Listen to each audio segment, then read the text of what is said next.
Ms. Kohler, you were able to contact the prior owner before the defendant. I was correct? actually suing him originally because Right. I thought he was the owner. He was the only person I had information on. Why didn't you ask him what the heck was wrong with the car that you only sold it for $1,000? I don't see you referencing that. I didn't see the relevance of that. It was obvious to me. It's the same relevance that you asserted here. Your language was when he didn't answer his phone that very day to answer a question about the type of synthetic oil, I immediately knew he was concealing more than his address. And then you go to these other conclusions about the emissions code and the check engine light.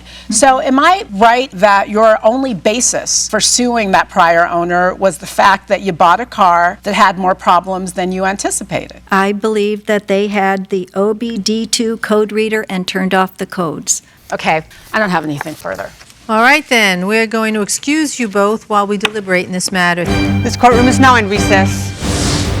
I don't see her basis for imposing liability. Her case is premised on speculation. She wants us to assume the truth of these conclusions. She wants us to assume the truth of the statements by these mechanics who aren't here, who I think one of you said, every mechanic is going to say, yeah, there's a problem. I don't disagree. It's a huge profit. It's a windfall profit, but I don't know why that person sold the car for $1,000. That's not in the record, and I don't see any basis for concluding that he defrauded her or that he did these insidious things to the car simply because he made a huge profit. He made a good deal for himself. He made a good deal. This woman starts from the foundation of what seems to me to be total paranoia. What started her thinking is that he didn't answer his phone that very day to answer a question. And I'm going to tell you, if this is the behavior that she exhibited with him when she was buying this car, I would not only have not answered the phone, I would have changed my phone number just for fear that I would accidentally pick it up if it was her. But let me just get down to substance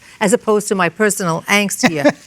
I read these mechanic reports. They all said the same thing. She brought it in with this light issue, and it says no problem, no evidence of a problem. We told her to shut it off. At some point, I think people were just feeling, hey, listen, we could replace the turbo. If that's what's worrying her, I don't see her being entitled to a penny here. I agree. I think probably someone poisoned her mind. She poisoned her own mind. Well, yeah, or a mechanic being pushed against the wall saying there's something right, wrong, exactly. something wrong. So they find maybe something. there is something wrong. I just don't see him as being the fraud that she claims that he is, starting from the moment that he didn't pick up his phone. Yeah, she drew that conclusion. Her mind was made up about him exactly. from day one. You know, one of the best points was when you said, how come you didn't ask the prior owner, how couldn't you sell this car for $1,000? She goes, it didn't matter. I think we're unanimous. She had nothing, yes. In dismissing? Yes. Dismissing. Strenuously.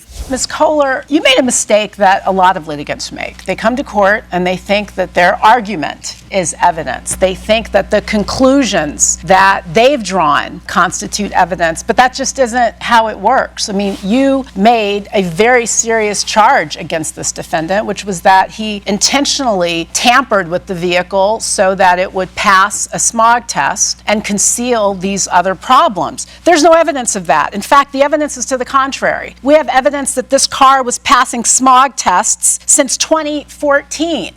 Did our eyebrows raise a bit, Mr. Sosa, when we learned that you made a $6,000 profit? Yes, but a big profit is not a crime, and that's not necessarily evidence of some wrongdoing. You had the opportunity to test drive the car, you had the opportunity to have the car inspected. You chose not to do that.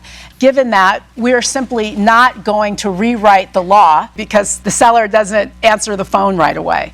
Too much speculation, too many conclusions, too many leaps that aren't supported by the evidence. So we are going to dismiss your complaint. We're unanimous in that. Good luck to you both.